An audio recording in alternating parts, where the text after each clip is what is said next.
In this episode of Schizophrenia, Three Moms in the Trenches, we are joined by listener guests, actually many of them, and we dive into the emotional and practical and ethical aspects of the decision as to whether to have relatives with severe mental illness live at home with family. Is home the best place for healing and connection, or do the demands overwhelm the family dynamics? How do caregivers balance compassion with self-care and safety? And what role should professional support play?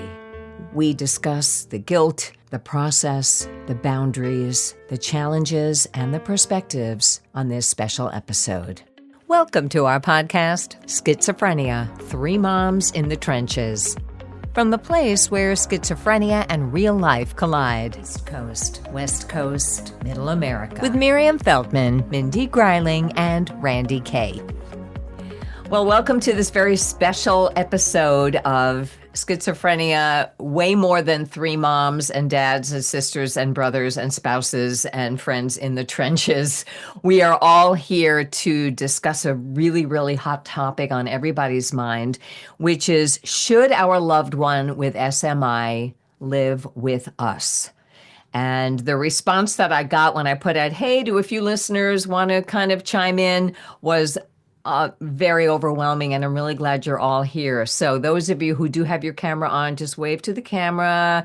Hello. And I'm going to ask everybody except the three hosts, if you would, to please turn off your camera so that right now we'll just be seeing the three moms. So welcome, everybody. And if someone, those of you who are watching on gallery view, you're seeing some people have pictures instead. And, you may see a few people, but when we have the podcast, it's just the speakers that are speaking that you'll see. So before we get started, a couple of ground rules for everybody. First of all, welcome for being here. I know we all have a lot to say, judging from some of the letters and comments that I've been getting. If you're new to the podcast, I'm Randy Kay, author of Ben Behind His Voices, with my two cohorts/co-hosts/friends, Mindy Greiling, author of Fix What You Can, and Mimi Feldman, author of He Came In With It. We're three moms with three sons with schizophrenia, and we're trying to turn our pain into purpose through our books and through this podcast. So welcome. I'm so glad you're with us. Most of you have the chat pane open. That's a really good way to ask questions as we go. I do ask, if you have a question, that you put in capital letters question in front of it, so I know that it's a question. This way it'll be easier for me to kind of sort through the chat. If you wish to speak, and many of you are just listening in, which I get. If you wish to speak, I'm going to ask that you raise your hand if you wish to do that. And the way to do that is to find the react icon, which is a heart, and it may be at the bottom of your screen of the big black square or rectangle, or it may be under the more button with the three dots in it. And under that, it'll say raise your hand. And what that will do will move you to the first screen so that I can see you. I ask that if you have a question, you ask your question and make sure that the question will benefit everybody in the group and in the listening area. Believe me, I know we all have stories to share, and we have separate episodes for that. We're going to ask that your question be a question, or if your comment, just keep it specific to what we're talking about at the moment. Because we're going to try to do this in an hour, and I know we all have a lot to say. So is everybody's okay with, give me a thumbs up or raise your hand for a minute if you're okay with those ground rules that we're all going to make this as efficient as possible. Great. All right. I'm seeing thumbs up and hands all over the place. Thank you so much. By the way, if you're under react, all of the reactions will disappear, but a raised hand will not disappear until you lower it. So thank you. And thank you. I noticed you all muted, which I appreciate. Now, we have many family members of loved ones here with us tonight. We also have some experts here, Judith Smith among them, who's been on the podcast before, and others of you who, when you wrote to me, told me that you are therapists and specialists, and you may have stories of your own to share as well. But there's going to be a special time at the end when we're going to talk about our stories, well, whether our loved ones do or do not live with us, and why or why not. We're going to talk about options, and then we're going to get a little bit of expertise. In terms of options, just know that we have a couple of episodes where we have already done that. And so we'll steer you to those episodes. Now, I am trying to launch a poll to begin with. Okay, let's see if I can do this. All right. I am launching a poll. Can anybody see it? Or did I not launch it? Yes. Yes, you can see Yep. it. Okay, great. I see it, and I just submitted. There it is. So I'm asking you, this is the only poll we're doing here, but where is your loved one currently living? And just click your answer. I think you only get to answer one. At home with you, it's working great. At home with us, not working so great. Housed in supportive housing. And I know some of us have done many of these things. We'll talk about current situation. Independent, your loved one is independently living on their own, maybe with some family financial support, or homeless. So go ahead and most of you, I don't have jail. I'm so sorry. It's too late to put that in. So if anybody has a loved one currently incarcerated, you can go ahead and pop that into the chat. Thank you, Joe. I did not put that in. I literally just made this. So I'll give you another 10 seconds to fill it out. And if you have a loved one who's currently incarcerated, go ahead and pop that into the chat. And I didn't put in other either. Okay, so we have 2820. We have most people have responded. So I'm going to end the poll and share the results. All right. Or living at home without medication. That still counts as living at home, and probably under the theme of it's not going so well, I would say. So it looks like 28% have loved ones living at home with us, and it's working great. Same amount at home with us, not so great. 20% housed in supported housing, 20% independently living on their own, maybe with family financial support, and 12% currently homeless. And I didn't see anybody popping jail into the chat, but there may be a few of us in there as well. So thank you so much. I'm going to stop the share. And okay, thank you, Alicia. That's interesting. My loved one currently incarcerated but marked homeless. There's a lot of options. I just wanted to kind of see where everybody is. So thank you. I'm going to close that poll right now. And as people pop in, I'm just going to have them admit. All right. So very, very quick updates from each of the three moms to tell you where our loved ones. We're not going to tell our whole story. We're only going to tell the section of our story about our loved ones and when they lived with us and when they didn't. So since I have my microphone on, I'll begin. I'm Randy Kay. My loved one is my son. I call him Ben for public purposes. He obviously lived with us till he was 18, dropped out of school. I sent him to a troubled teen program, which he did great at until he became of legal age to run away. Then he lived homeless in Idaho for 5.5 months, then begged me to come home. We did a written contract. He came home, lived with us for a few years, frequently running away to sleep on other people's couches. But that was during medication roulette when we weren't sure what meds were working. Then a therapist said, you're too involved as a mom. He needs to live on his own. So I sent him to his own apartment. That did not go well. Welcome, Cindy. I'm asking everybody to please turn their cameras off until we have something to share. So thank you and welcome to the podcast. And then my son got hospitalized finally after living on his own for about 6 months to horrible, horrible results. Went off his meds. Then he was in the hospital 5 times, and I refused to have him released to our home. He lived in a group home for 7 years on Clozaril, and during that time, I had increasing success, and that's when I wrote my book. At the end of my book, he's living in a group home. Then he did so well, he lived on his own again. That was disastrous. And then he had a relapse. And then he lived with us for 9 years, during which we made it a house rule that to live with us, we would supervise his medication. And if he didn't take it, there's the door. For 9 years, that worked quite well. He was reluctantly taking his medication, but he did it for the bed and worked his way up to full-time employment, driving a Lexus and getting off Social Security. But he began using substances recreationally, but he was functional. COVID came, everything crashed, hospitalized again, group home again, did great in the group home. This is supported living with services until he discovered pot again, not so recreationally, more in addictive way, and then got incarcerated for about a year. Pre-trial and jail diversion. Did great in jail diversion with lots of structure. And then I found him more supported housing with voluntary participation in services. And if you've been following our blog, you know that went well for approximately 2 days. And then I wrote this blog post that attracted a lot of attention on LinkedIn, that my son will be homeless on Friday, and it didn't have to happen.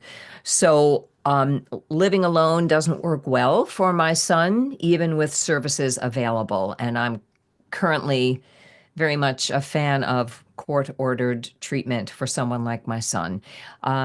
Just in case you're wondering, he's currently not homeless because he refused to leave his apartment, so now he's getting evicted. But at the moment, he has a bed to sleep in, that they don't want him there, but he's at least not out on the street. I believe he's currently not taking any medication. But the good news is I have switched my conservatorship of him over to an attorney. So I am no longer in charge of his money. And that doesn't mean he doesn't ask me for some, but now I feel like I have support for that.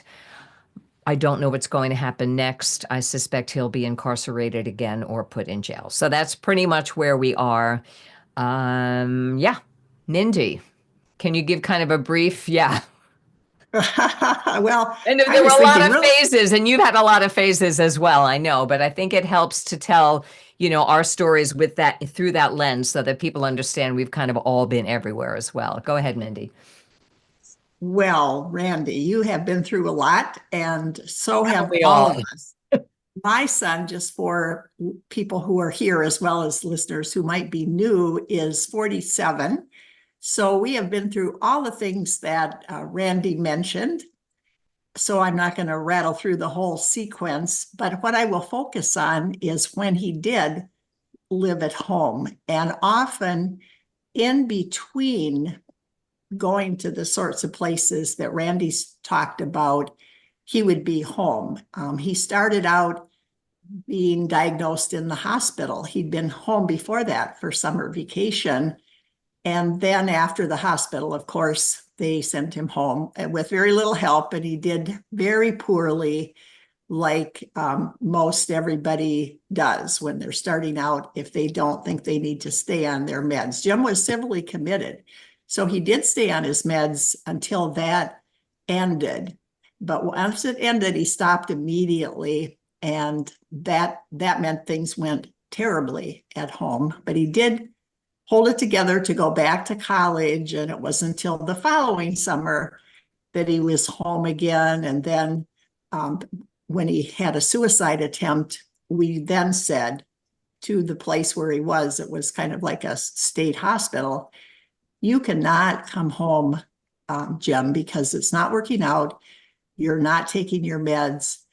No matter what rules we have, he didn't follow any of them. So we'll have to figure out as soon as you get done here, and he was there for several months, where else you're going to go. And I actually found a place that was a Fairweather Lodge program that really worked until he got kicked out several years later for drug use. But every time he came home, it did not work. He came home occasionally when he was on probation, and we had to really set up the rules. And then I had the benefit of a probation officer. If he didn't follow those rules, I could call her, and back he would go to somewhere else. So he really followed those rules. especially no drugs, because we all know that with drugs, schizophrenia doesn't do well at all. But about 5 years ago, Jim broke up with a very disastrous relationship he was in with a woman. They were using crack. They burglarized our home while we were out of town for drug money. Just a lot of things went on in those years, all of which are also written about in my book, which, by the way, is a very good way to process everything that's gone on. We hope to help others with our books, but it also, I think, helped all of us to write our books. But when Jim came home 5 years ago, for the first time, it really worked well to be home. So I'm in that 28% that Randy just talked about, that Jim has been living at home and it's going really well. Every other time it was hellish and went terrible. But now that he's older, and things do improve when a person gets older, if they're getting the proper help. Jim also got on clozapine, so that was a game changer for us. So he's doing well, but I am now 76. My husband turned 80 last month. So we're in that problem of what's going to happen when we die. This is something you worry about vaguely when you're younger, but I'm here to tell you, when you are my age and my husband's age, this is real. You got to figure out something besides having your family member live at home when you get to be this age. It's going well, but it's not fair to Jim if we die. It's not fair to his sister if we die or become frail or addled or who knows what. It's not fair to anybody, and especially to Jim, if we don't make plans now.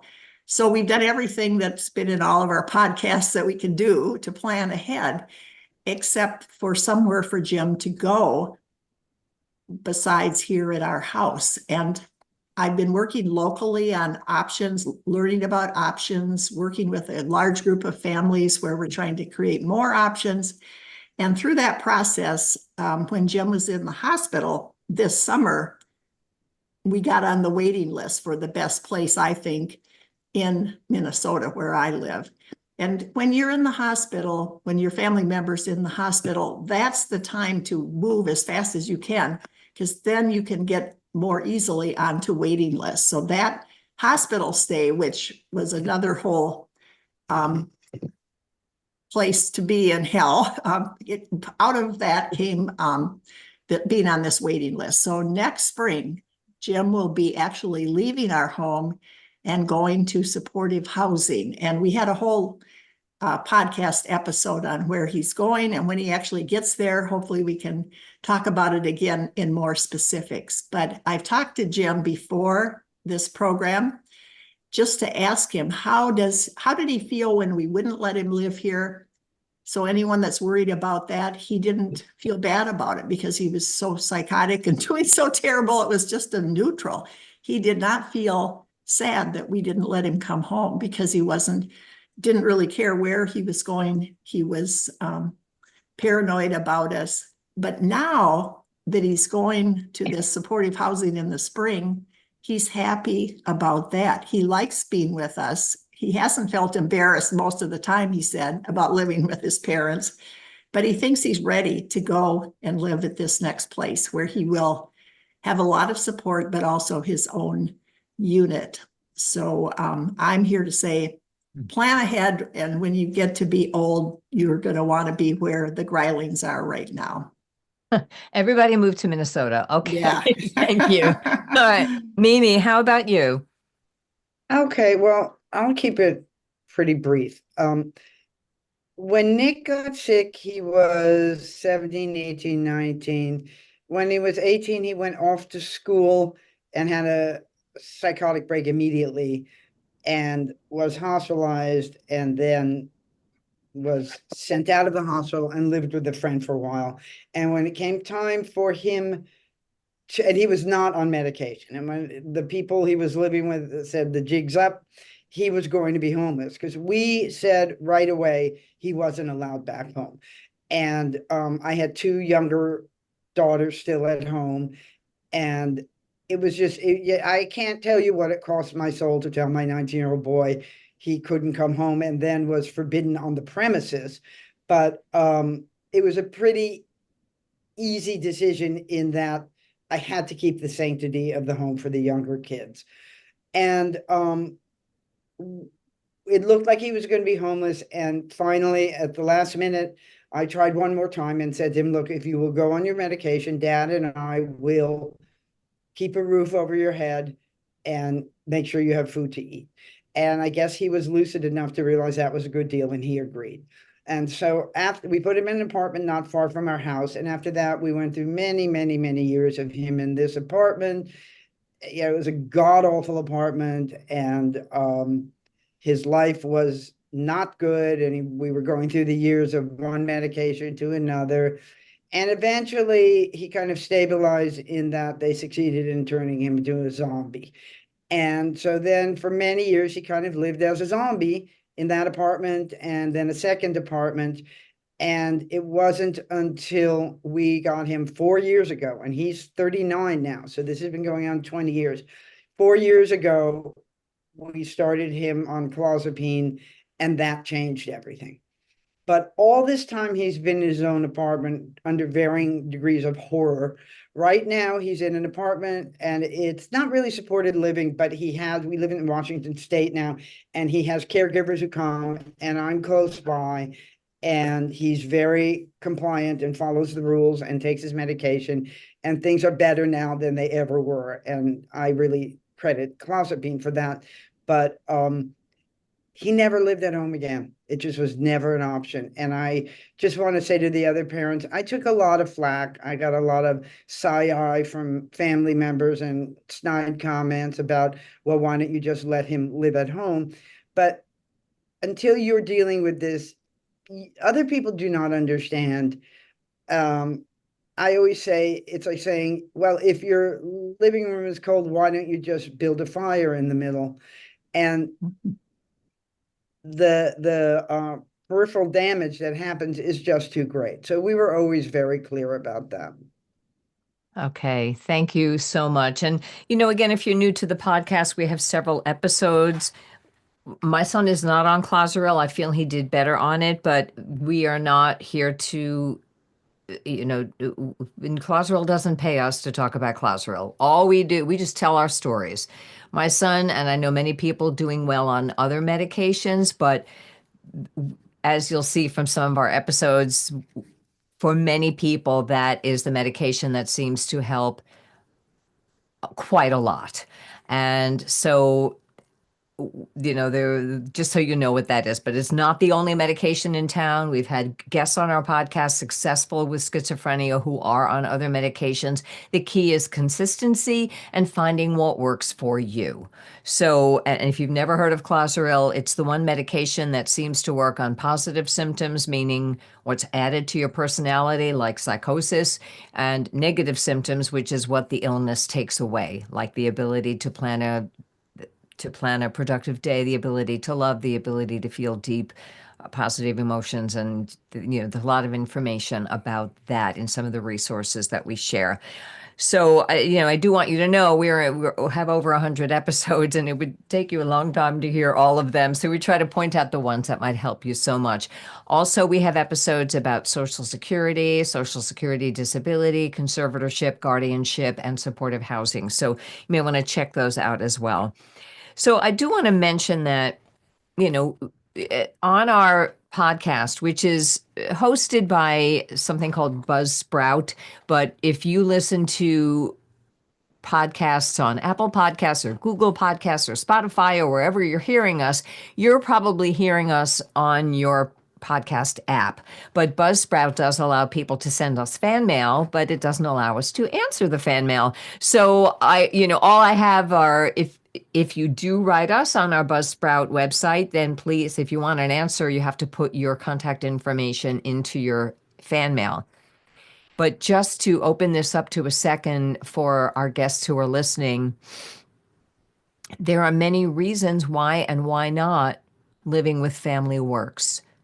And a lot can depend on the age of our loved one. It can depend on the age of the family. It can depend on if there are other people living at home. I have met families who the loved one lives with them and the sibling just doesn't talk to them at all. Hold on. That was a sneeze. Okay, but I'm muted, so you probably didn't hear it if you're just listening. So, just a couple of experiences. I think that we've shared a little bit for the three of us, but I want to open it up to you. But let's start with some of the letters we're getting. Here, for instance, from San Jose, I'll just say the town. Our son is staying with us right now, but he had been living with his car before we even knew he had a diagnosis. It happened rapidly for him, and then his brother was killed. So my struggle is that his delusions are centered around me. This, I believe, comes from a father. And he thinks I can read his mind and that I'm sending people to bother him. So anytime I walk into the house, my son walks outside and sits on the back porch until I go to bed. My question is it best to have him here with us or try to find transitional housing? So here is a parent who's made uncomfortable in his own home, very uncomfortable to the point where he can't even come home to his own house. At what point do you put your own happiness, the happiness of your other children, the state of your marriage? At what point do you measure that against if there are any benefits to having your loved one live with you? So this person ends by saying it's best to have him home, but his delusions are centered around me, so it makes it very heartbreaking and complicated. Other people have written, hotels are not a solution. They pay for their loved one to live in a hotel till the disability runs out, then the family pays for it. But now she wants to be homeless. Now we're trying to avoid buying her a tent. I've heard women are assaulted at shelters. I don't want my daughter living in a shelter. So we have those. Another person writes, last 2 years, a cycle of homeless, jail, restore competency, release, rinse, and repeat. Can I see a reaction from our listeners if that you've ever heard of that, or you feel like your loved one is on rinse and repeat? Symptomatic, right? So we're getting a few thumbs up. Again, some of you are in a more stable place than others. Another one reacted to my blog post on my blog, randyk.com. My sister was so smart with a master's degree, then her illness took over. Her life became marked by violence. I have tried to help. I put her up in hotels. I've been sending clothes. No matter how much I provided, it was never enough. Money would disappear and she'd lose everything again and again. I will say for my son, since he got out of jail and didn't have any judicial reason to follow any particular rules, that's exactly what happened. Any money I sent just disappeared. Another one, echoing what Mimi said, telling my son he couldn't come home was the hardest thing I've ever done. We also need supported housing. If we don't provide a community for them, the drug dealing streets become their community. They're so easily taken advantage of by anyone who seems to want to be their friend. I can say that that's truly what happened with my son. He didn't take advantage of the supportive services available to him. And I'm talking yoga classes, art classes, pool tournaments, free food, support groups. No, those were stupid. So he made a community out of drug dealers. And that is what made his situation not work. Many people saying the entire system needs an overhaul. So what I'd like to know specifically, and again, remember, we can't tell our whole stories, but we have people, and yes, Annette, I see your question. What if there's no good supported housing in your area? We are going to talk about that.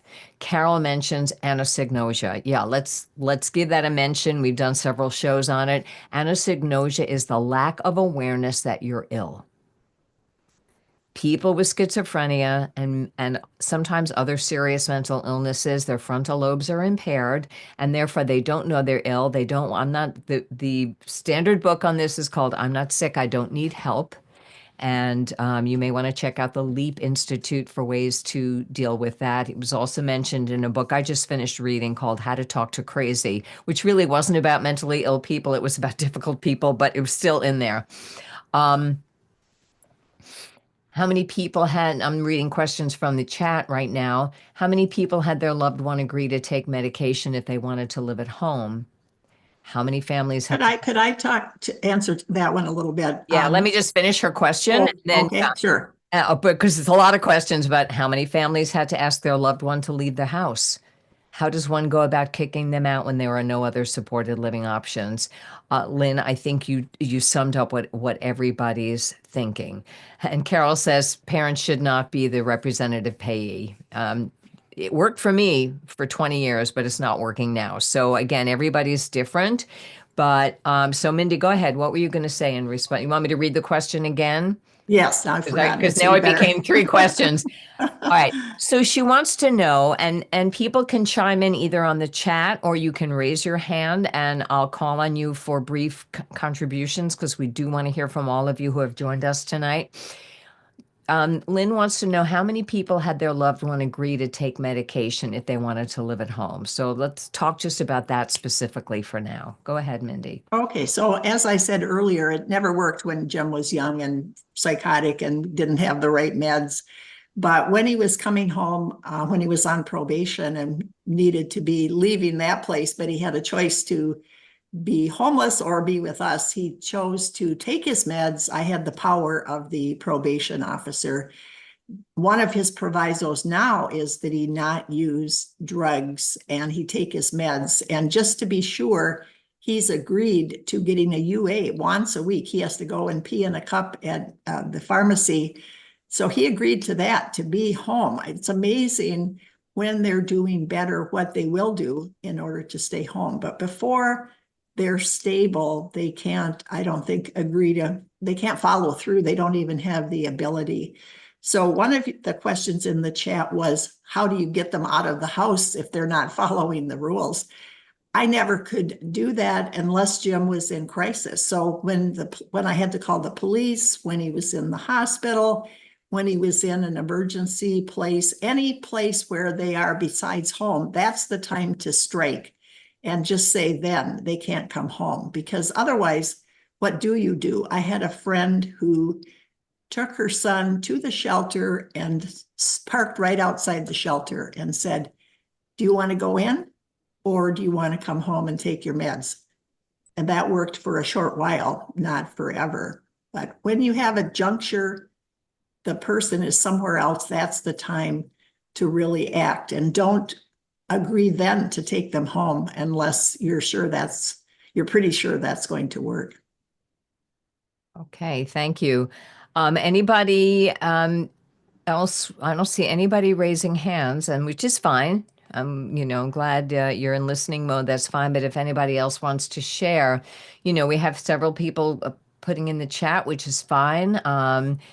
Randy, I'd like to address one of the Yeah, questions please do, that Mimi. are in the chat. Susan Carpenter says, well, wait, hang on. Actually, Susan's got her hand up, so maybe we can let Susan speak for herself in a minute. But you wanted Okay. to address the Okay, questions. actually that was the wrong one. So let's have her do it next. But I want to respond to Jenny. She says, my son is in our home and doing okay, but is very isolated. He only interacts with my husband and myself and his psychiatrist. I'm wondering if we are inhibiting him from making more contacts by allowing him to stay at home. And then Debbie also says, I hear you, Jenny. Our son lives at home and has no contact with anyone outside of the home. I would like to say to that if your kid is stable and at home and it's working, I wouldn't upset that. I would try and augment that, because it's actually very rarely the case that they are at home and it's working and it's okay. And putting them out of the house is not going to make them have more interaction with other people, certainly not the people you want them to have interaction with. If they're safe and they're at home, don't mess with it. Just try and add to it. Try and create situations like taking them somewhere, suggesting a class or a group or something like that. But it's so devastating and so dangerous when they leave a safe situation. I would never recommend shaking it up just because they're not interacting with enough people. Check and see if there's a clubhouse in your area. That's a really Right. good place to make friends. We had an episode on clubhouses that you can check out. One thing I did that works really well with Jim is something I did when our kids were preschool. We had play dates. So I would have lunch with a friend of mine. I made a point to make friends with people through NAMI and other mental health organizations. So I have a large group of friends who have children with schizophrenia. And if they are the right age and temperament for Jim, then we will go to lunch. The mother and I, or the father and I, and the person with mental illness, and then they exchange phone numbers. They need help because they just have lost those skills.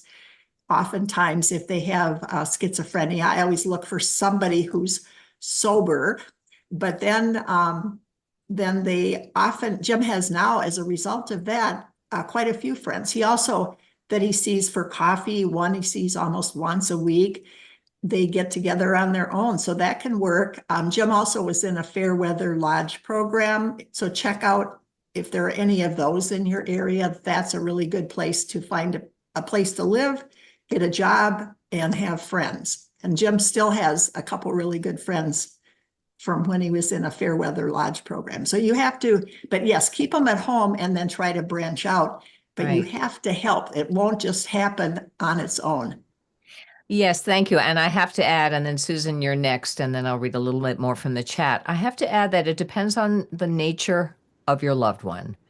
My son, when he was younger and just got out of his 5 hospitalizations when he was 21, he had nothing else to do. So he embraced the clubhouse. And it was the first place where he did something other than just wander the streets. And he edited the literary magazine and he worked in the snack bar. But now at 42, he's like, I don't want to hang out with those crazy people. And that's part of Well, and the other thing is, can I just say, I can just hear the people out here going, "Oh yeah, right, a lunch date with another friend who has a son with schizophrenia." Like, what planet are you living on?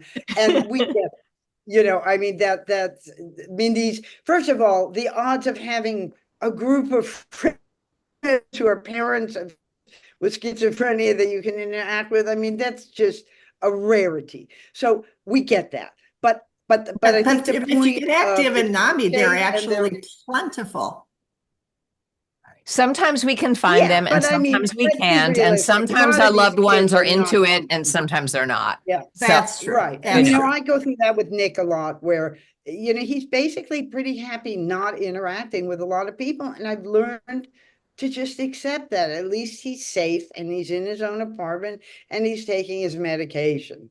But I just wanted to give that disclaimer. We get it. We know that's not the yeah. common situation. Thank you. All right, Susan and then Suzette. Susan, you can unmute, and if you wish, you can turn your camera on. You don't have to. Hello. My son is the one in my family that has schizophrenia, and just listening to everyone share their story makes me feel even better to know that I'm not alone. So I thought I would share our journey. He was diagnosed about it'll be 4 years in February. Um, I read some of the chat where I am the trigger for him and his delusions are based on me and that I know what's going on. He's very FBI and police are following me and putting cameras in the house. That's where he goes. But he believes that I know or have somehow contributed to these actions taking place. My son is currently living with me and my fiance. The requirement to live at home is he must be on meds because when he is not, he gets very aggressive and angry. We have also gone to I forgot who said it, but when he's in the hospital is when to make those decisions if something can't come home. So there was a stay in a homeless shelter. It didn't last very long because he went to an elementary school, tried to get in to use the phone to call me to say, come get him. So he was only there for a day, but it has been a journey, right? It has been a journey, a lot of hospitalizations, but I too have struggled with what his life looks like now. He's very isolated, but he's stable and he seems okay with that. So I was thankful to hear that, like, don't rock the boat. He does want to live independently, but his motivation for that is to stop meds.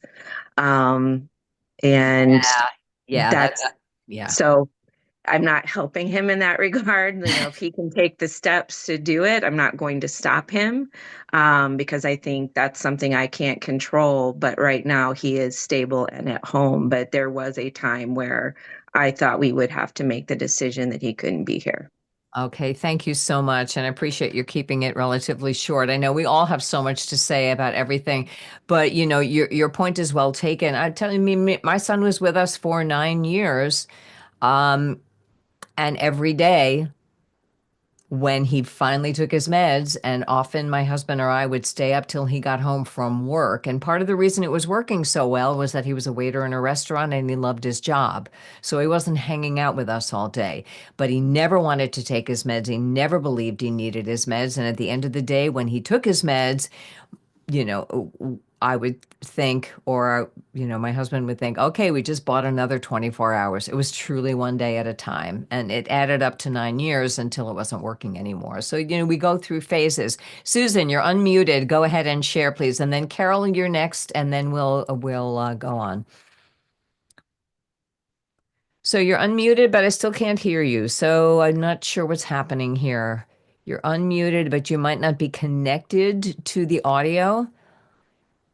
So it says connecting to audio. So let's try it one more. There. Yes, finally. Okay, good. Okay.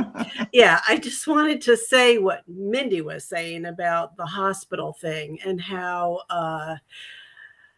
that is very hard to do because, you know, as soon as you agree to take your loved one back home, it's your responsibility totally. So I'm in California and I had done some research. We have this system here of a conservatorship, which is a mental health conservatorship that can only be started in the hospital by the doctors.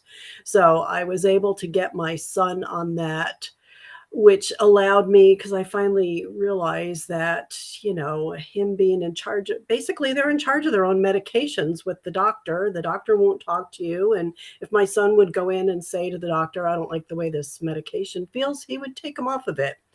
And when I found out about clozapine, I definitely knew that he wasn't going to go on that without me being part of the picture. But yeah, it was very difficult because if I had said he would come home and he would live with me, then that makes him ineligible for the conservatorship.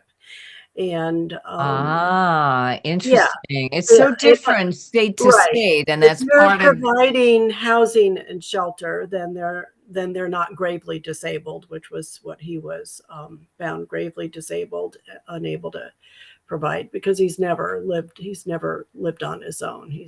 So if he lived with you, he would not be considered gravely disabled. Do I have that right? Exactly, Wow. exactly. And then he went from the hospital. So he did get conserved. He went from the hospital to another residential treatment facility, which, you know, it was paid for by the insurance between he's on disability and the state Medi-Cal we have here. But I would never have been able to afford a place like that on my own, being a single mother. That place ran $14,000 a month was the price tag. So then he was ready to leave there. He was there for a year with me fighting to keep him a little bit extra, but finally they just said, well, your health insurer isn't going to pay, you know. They kept pressuring me to take him home, take him home. I said, no, I haven't come this far. And the separation has sort of been made now at this point. He's been out of the house for almost 2 years. And even though he wants to come home, I can see that he's actually functioning, you know, pretty well without me, you know. And why does he want to come home? He wants to come home so he could go back to his fairy tale life of being able to kind of come and go as he pleased. You know, he'd say he wasn't going to use substances, and he would be good for a while. And he gave up one substance, alcohol, but then replaced it with something else, which wasn't Yeah. any better. I mean, this is the thing. Well, yes, he was sober. He was going to AA meetings, but there are all kinds of things that you can get over the counter. Guess what? That can cause psychosis that are really bad, that aren't even regulated. Yeah. So, there's so much going on here, and thank you so much for sharing that. And I think what we're getting from all of the stories we're hearing so far on this topic is a few things. And then Carol and then Judith is going to go after that with some advice. So, first of all, just so I can sum up what I think we have so far, it's working for some of us, it's not working for others of us. It seems as though it is working when they are agreeing to take their medication and sometimes agreeing to drug testing if that's necessary. What they agree to this year may not be what they agree with next year. So we're hearing these common themes. We're also hearing we have entire families to look out for, and many of us feel the guilt of telling a loved one they can't live with us. And so the way many of us have dealt with that is, yes, Debbie, one day at a time, and also realizing that we love a lot of people. We don't just love our loved one with a serious mental illness and that difficult balance, but we try to balance as best we can what's best for everybody. And that's not an easy thing to do, but it is in the equation. So, and I'm also hearing that it varies from state to state how much help you're going to get. But I know you have to look. You have to ask. You have to. I did not know until 3 months ago that I could get somebody else to be my son's financial conservator. And I have a podcast. Like, I just didn't know this. And so, reaching out to resources and not doing it alone is very, very helpful. Have family meetings to decide if your loved one can live with you. When is the time to set those boundaries is often when they're in the hospital. The first time that my son couldn't live with us was after his fifth hospitalization. And I went into that meeting and they went, okay, he's stable now. We're ready to discharge him. Is he coming to your house? And I went, no, he doesn't have a place to go to. And that I went into the hallway and I cried. I'm abandoning my son. How can I do? He was 22 at the time. And I felt like the worst mother in the world. But I also knew I had another child and it wasn't healthy for her. And I also was so grateful for the social worker who pulled me aside after that meeting and said, I applaud you. Do you know how many people come in and out of this psych unit in their 40s because they keep coming home to their mothers and they never grow up? And I can't say my son is grown up, but the dependence on me wasn't helping. And it was only during those 9 years when he was, even though he didn't like it, following the house rules, that it did work. And when it didn't work anymore, I had to do that process again. So while they are in the hospital, call for a hearing, call for resources, ask for advice, and make your claim for what you feel is best for everybody.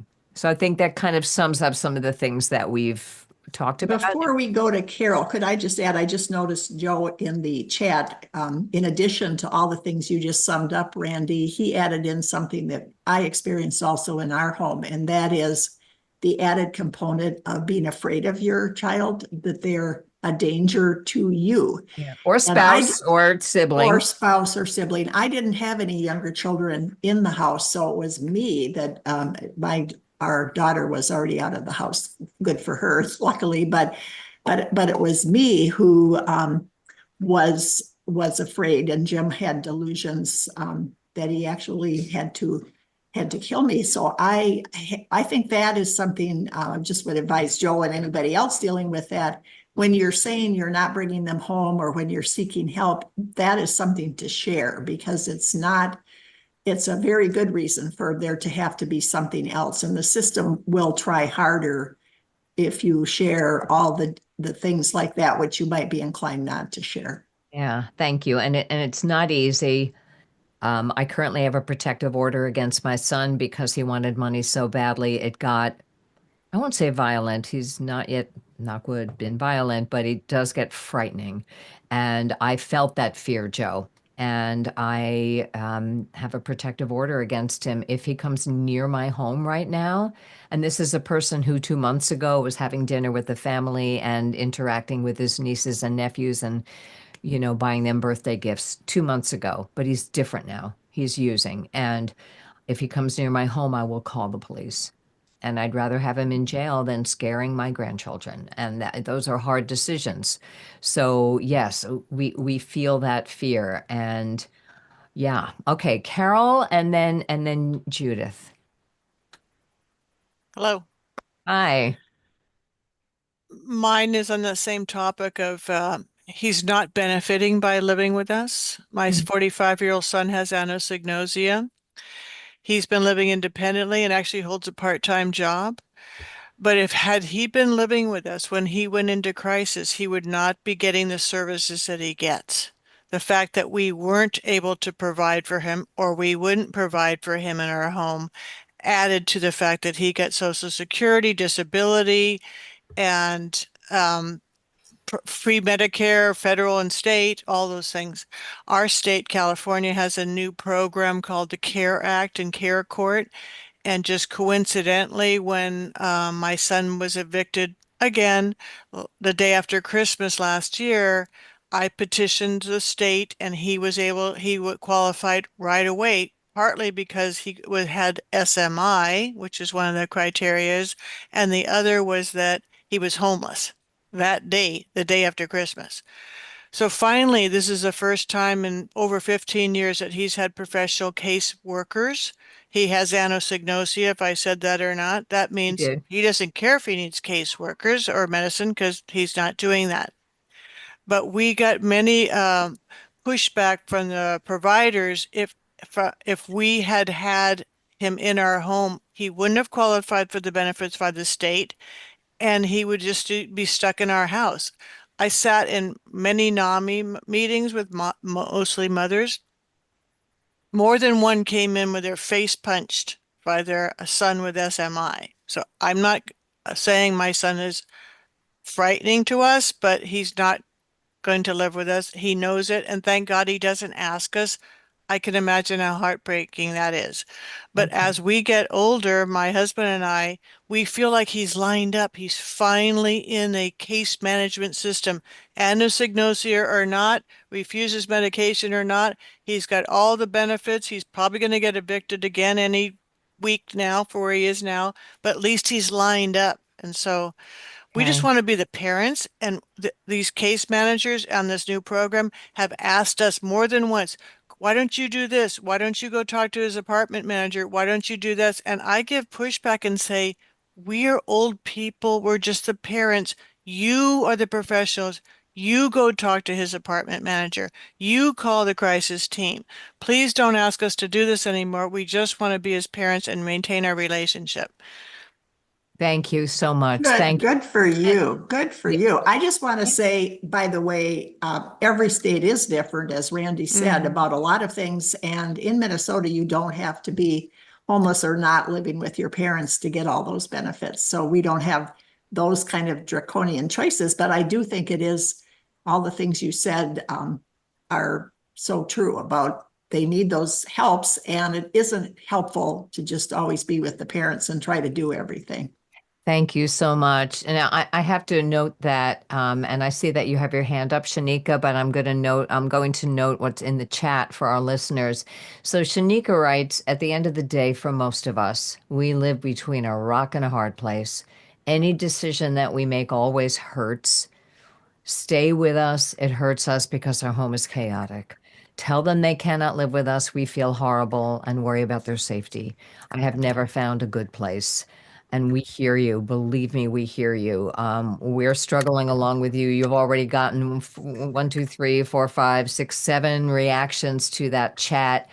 And yeah, we absolutely hear you. It is so, so hard. And we're all in different places.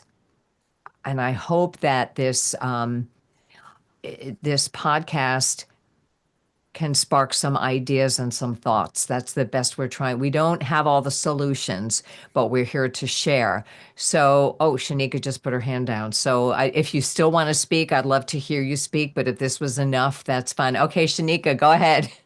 Go ahead and unmute. Let's hear from you. And then Judith, you'll be after that. Hi there. We feel you. Hi, I appreciate that. I just wanted to share, I'm at a point that I don't have any contact with my son by my choice. And he's 22, but he was diagnosed since he was 7 years old. Mm. So we've been going through this since he was a child. And I chose not to have any more contact with him.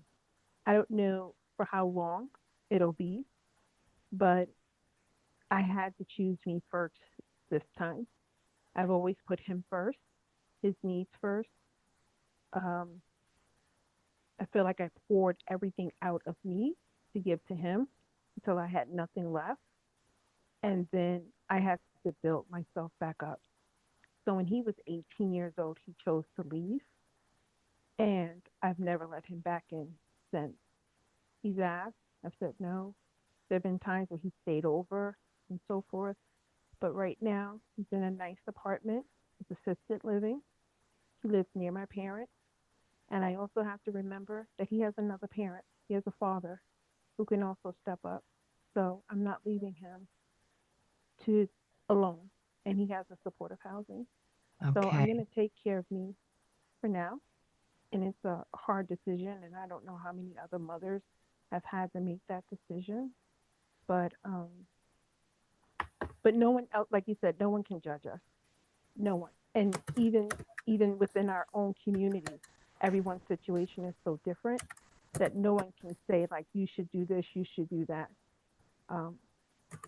Only you know your situation and what you can bear and handle. Thank you so much, Shanika. And if you've got the chat open, pop a yes or a heart or something in the chat if you can relate to what Shanika just shared with us. Believe it or not, we're at an hour and we didn't promise solutions. We just promised a dialogue here. But Judith Smith has joined us, and Judith has been on the podcast before. She's the author of Mothering Difficult Children. Do I have that correct? And I knew it approximately the title. So, and you're a wonderful guest, and I know that you run support groups as well. So you've been listening to all this, Judith. What do you have to say or add? I mean, we're at the point where we want to sum up a little bit, but what would you like to say? What are your thoughts? You need to unmute though. I'm just so glad you've created this discussion. I invited many of the women who've been in my groups to come to this because I found in my original research and in every mom who comes into my group, I think this is the essential dilemma. And either way, as Shanika said, is not fun.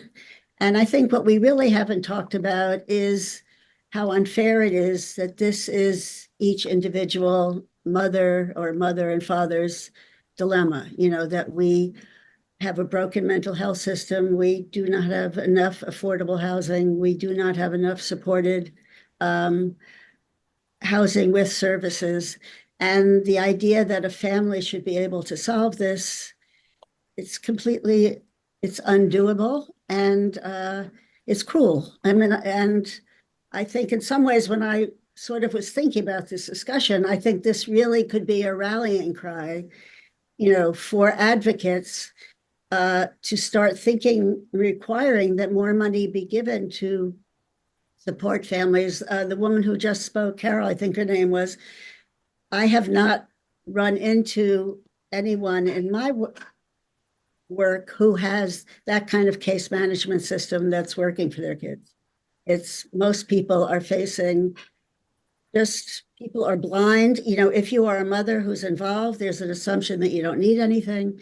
And I think that if we can really mobilize and call together women who and their spouses, if they are, have a supportive partner, because this is an unfair situation and is really, we can use the pain that everybody has here to try to, when we have a moment in our political system that has an ear for our mental health system, that this, I think, is the place. This is the entry point on a policy level to be able to maybe make some changes.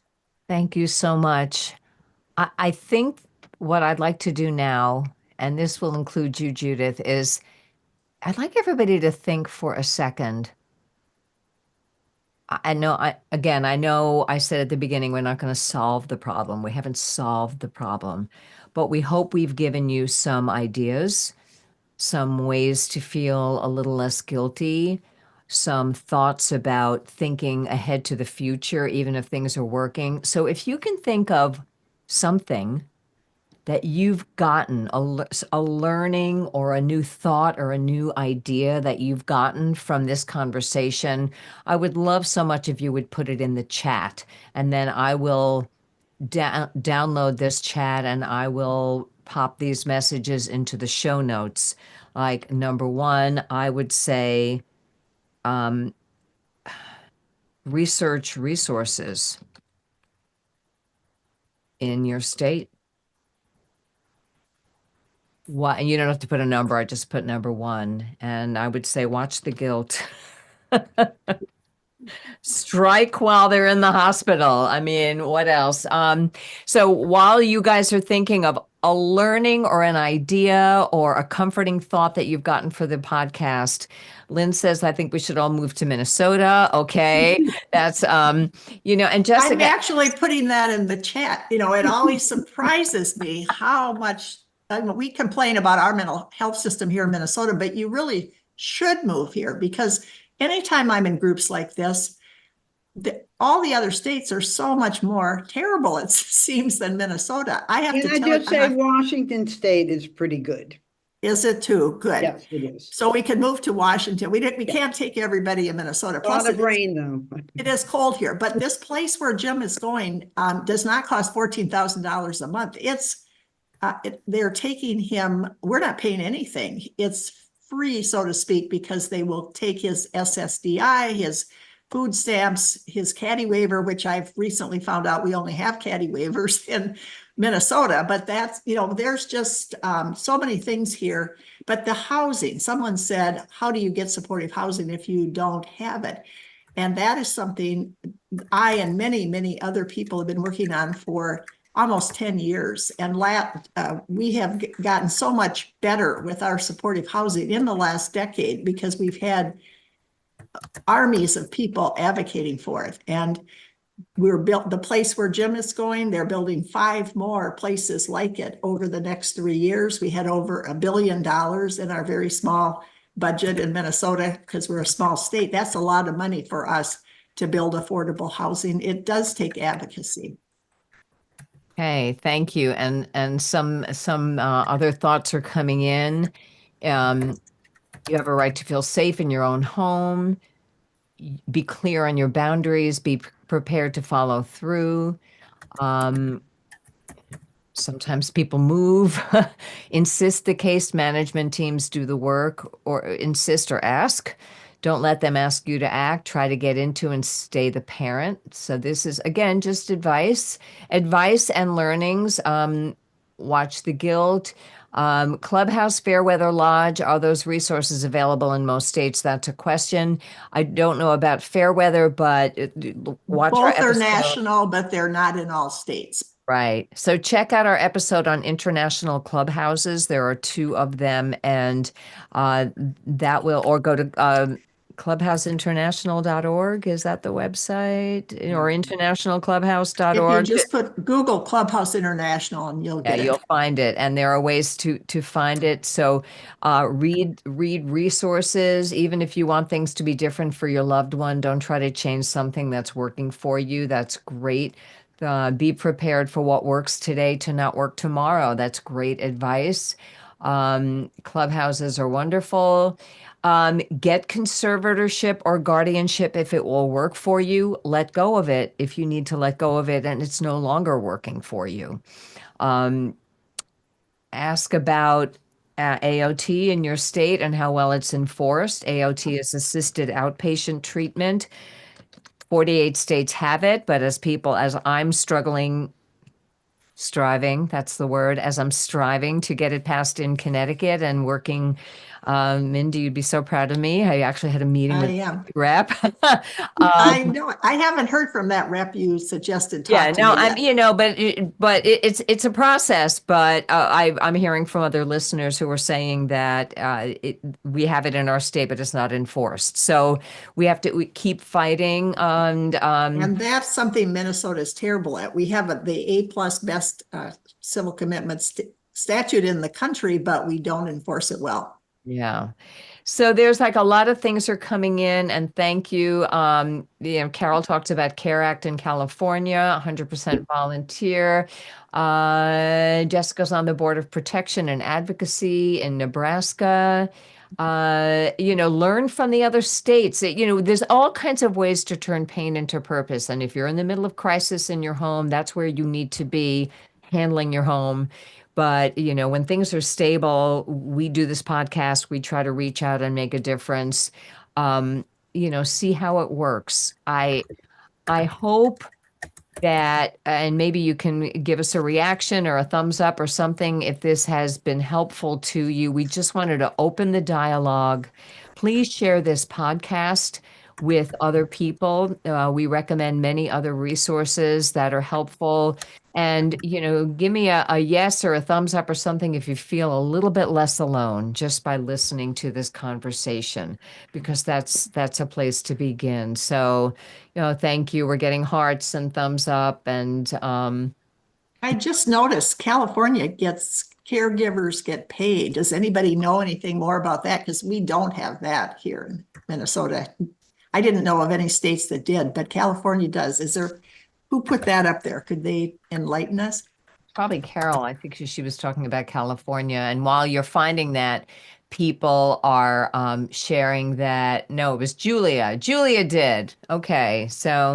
Um, So there's a lot in the system that needs to be fixed, but here in our own homes, we have decisions to make. Whatever you make, if it's working, keep doing it. If it's not working, there are other options. Esther adds, act while the loved one's in a hospital. That's a learning from today. And Carol says they can't pay me enough to have my son in my home. So, like I totally get it. Yes, advocate for better medication options. And, hang in there. You're not alone. It's difficult.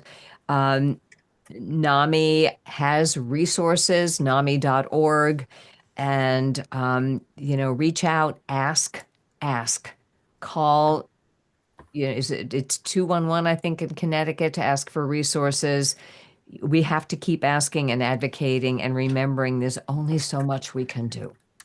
I go to Al-Anon right now to get support for the fact that I'm having to have loving detachment with my son. 988, thank you. 988 is a national resource number. Thank you.